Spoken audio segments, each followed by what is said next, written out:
আমরা ভাবি শুধু একবার দেখছি তাতে কি, it's not a big deal, আমি তো কিছু করছি না, শুধু দেখছি। কিন্তু জানি না গুনাহের আগুন সব সময় এই একবার দেখা দিয়েই শুরু হয়।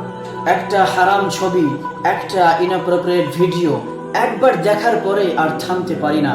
প্রথম দিন চোখ লজ্জা পায়, দ্বিতীয় দিন একটু কমে, তৃতীয় দিন লজ্জা মরেই যায়। We don't fall into sin instantly, we slide into it slowly.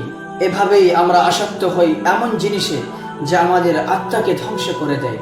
তারপর একদিন আমরা কাঁদি, একা আল্লাহর সামনে গিয়ে বলি, ইয়া আল্লাহ আমি আর পারছি না, ইয়া আল্লাহ প্লিজ হেল্প মি। কিন্তু আমাদের মনে রাখতে হবে এসব কিছু শুরু হয়েছিল শুধু একবার দেখা দিয়ে, একটা ছবি দিয়ে, একটা ভিডিও বা একটা ক্লিক দিয়ে। আল্লাহ জানেন আমরা লড়াই করছি, তিনি বোঝেন, তিনি আমাদেরকে ভালোবাসেন। তাই তিনি আমাদেরকে সম্বোধন করে বলেন, তুমি একটা হারাম জিনিস যদি আমার জন্য ছেড়ে দাও, আমি তোমাকে তার চেয়ে অনেক ভালো কিছু দেব।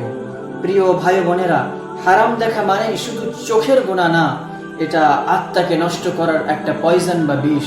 Let's stop saying just on more, let's say enough, I choose Allah.